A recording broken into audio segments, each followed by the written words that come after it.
ഹൈക്കോടതി മുൻ ചീഫ് ജസ്റ്റിസിന്റെ പേരിൽ തട്ടിപ്പിന് ശ്രമം. മുൻ ചീഫ് ജസ്റ്റിസ് AJ ദേശായിയുടെ പേരിൽ ഇൻസ്റ്റഗ്രാം അക്കൗണ്ട് ഉണ്ടാക്കിയാണ് തട്ടിപ്പിന് ശ്രമിച്ചത്.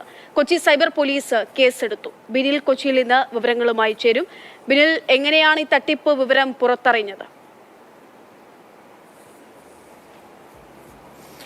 അക്ഷയ, ഓൺലൈൻ തട്ടിപ്പ് ഏതൊക്കെ രീതിയിൽ വേണമെങ്കിലും മുന്നോട്ട് പോകാം. അതിനുവേണ്ടി വലിയ സംഘം പല സ്ഥലങ്ങളിലിരുന്ന് ഓപ്പറേറ്റ് ചെയ്യുന്നു. അതുതന്നെയാണ് ഇപ്പോൾ നമുക്ക് ഈ കേസിലൂടെ വ്യക്തമാകുന്നത്. കാരണം കേരള ഹൈക്കോടതിയുടെ മുൻ ചീഫ് ജസ്റ്റിസാണ് AJ ദേശായി. അദ്ദേഹം റിട്ടയർ ചെയ്തിട്ട് അധിക കാലമായിട്ടില്ല. അപ്പോഴാണ് അദ്ദേഹത്തിൻ്റെ പേരിലൊരു ഇൻസ്റ്റാഗ്രാം അക്കൗണ്ട് തുടങ്ങി. കഴിഞ്ഞ 13-ാം തീയതി ഹൈക്കോടതിയിലെ തന്നെ 2 ജീവനക്കാർക്ക് ഈ ഇൻസ്റ്റാഗ്രാമിൽ നിന്ന് പണം ആവശ്യപ്പെട്ട് മെസ്സേജ് വരുന്നത്. അത് ഒരാൾ അദ്ദേഹത്തിൻ്റെ PA ആയിരുന്നയാളാണ്, മറ്റൊരാൾ അദ്ദേഹത്തിൻ്റെ എസ്കോട്ട് അസിസ്റ്റൻ്റ് ആയിരുന്നയാളാണ്. ഇങ്ങനെ അദ്ദേഹവുമായി അടുത്ത് ജോലി ചെയ്തിരുന്ന 2 പേർക്ക് പെട്ടെന്ന് മെസ്സേജ് വരികയാണ് പണം ആവശ്യപ്പെട്ടുകൊണ്ട്.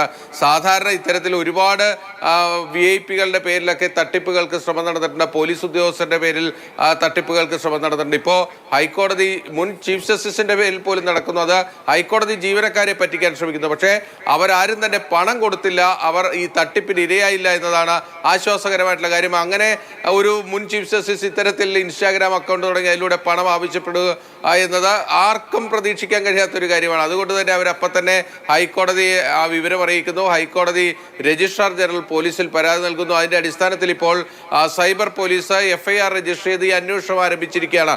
ഈ ഇൻസ്റ്റാഗ്രാം അക്കൗണ്ട് ആരാണ് തുടങ്ങിയത്, ആ അക്കൗണ്ടിൽ നിന്ന് എങ്ങോട്ടൊക്കെ സന്ദേശങ്ങൾ പോയിട്ടുണ്ടോ തുടങ്ങിയ കാര്യങ്ങളിലൊക്കെ അന്വേഷണം ആരംഭിച്ചിരിക്കുകയാണ്. ഈ പ്രതിയിലേക്ക് വൈകാതെ എത്താൻ കഴിയും എന്ന് തന്നെയാണ് കൊച്ചി സൈബർ പോലീസ് പറയുന്നത്. എന്തായാലും കഴിഞ്ഞ 13-ാം തീയതിയാണ് ഈ സംഭവം നടന്നത്. കൈയോടുകൂടി തന്നെ അവർ പരാതി കൊടുത്തു.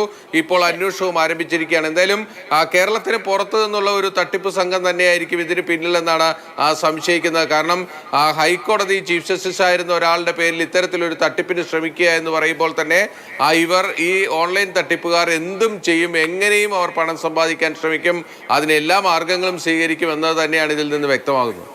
ശരി, ബിനിൽ കൊച്ചിയിൽ നിന്ന്